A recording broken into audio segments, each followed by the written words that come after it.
Dun, dun, dun, dun. Yep. Box opening time again. This time it's a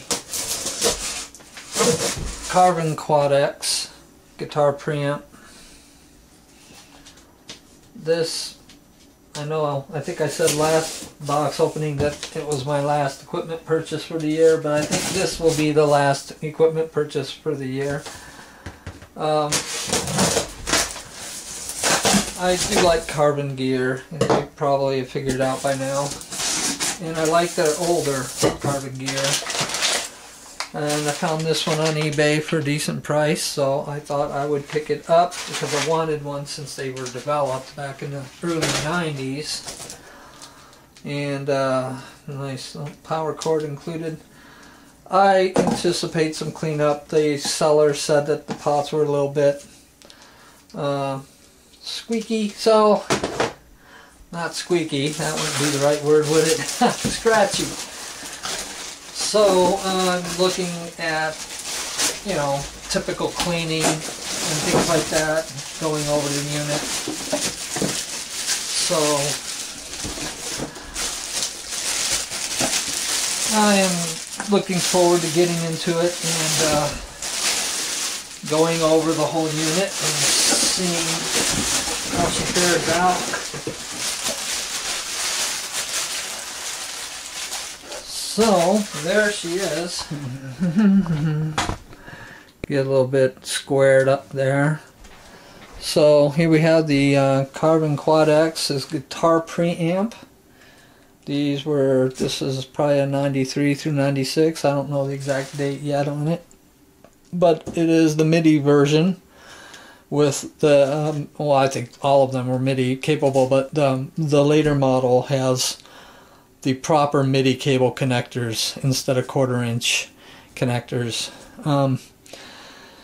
And sometimes these usually are sold, you're missing these little rubber caps and stuff, so this one had them all. So, and it had, I think, a little slight issue here, like a paint spill I seen in the photo online, but I can just clean all that off. And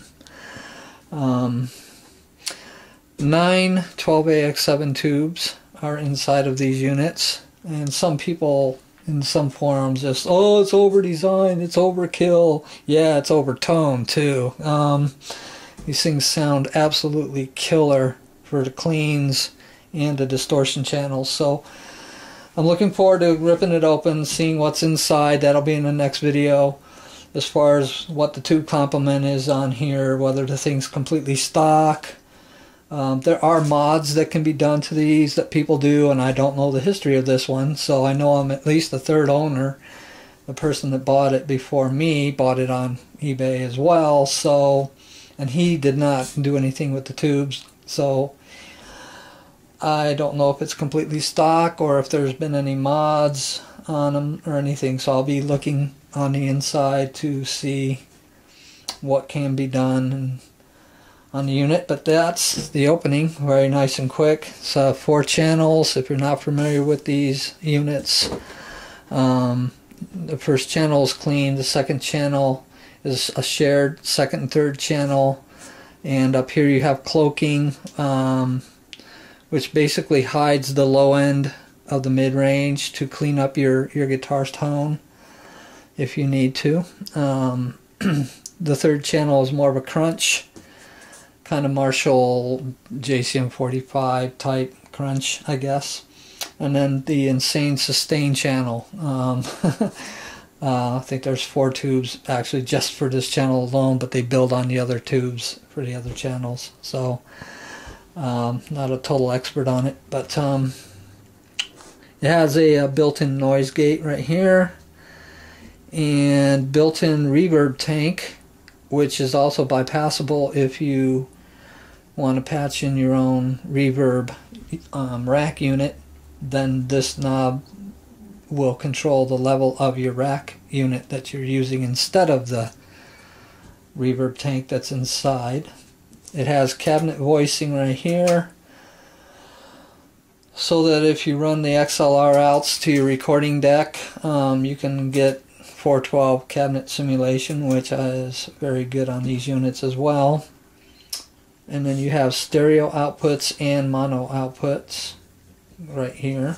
And then you got your graphic EQ, which can be assigned to any of the 4 channels. You're also, I think your reverb can also be assigned to all 4, or it might be on all the time. But I know that this can be assigned to each one. Each channel also has its own individual, let me spin it around.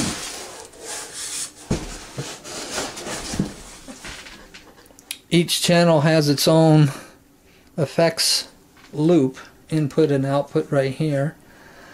And then you have a master effects loops right here, which has got a stereo return, and then you got your external reverb unit with a stereo return. Your foot switch, which is the FS57 connection. I'm going to be using MIDI controller. And then you got your different 1/4 inch outs, XLR balanced outs, your ground lift switch, your mono output, and your headphones, and another input for your guitar right here. Well, that's, yeah, the second one. So there's a front one and a second one. And that's the unit. You can assign your MIDI channel here. And you can't see the tubes probably real good, but I don't know if you can catch them reflecting in that or not. But anyway, that's it. Carvin Quad X, more coming. Thanks for watching, and if you want to know more about these, subscribe. I will be probably making several videos on the unit. I've searched YouTube and there's not a whole lot about it, so some demos, but that's it. And so I'm going to be doing more in-depth stuff in the future. So thanks for watching. Please subscribe, like, and share the video. And until next time, Gospel Guitarist signing off.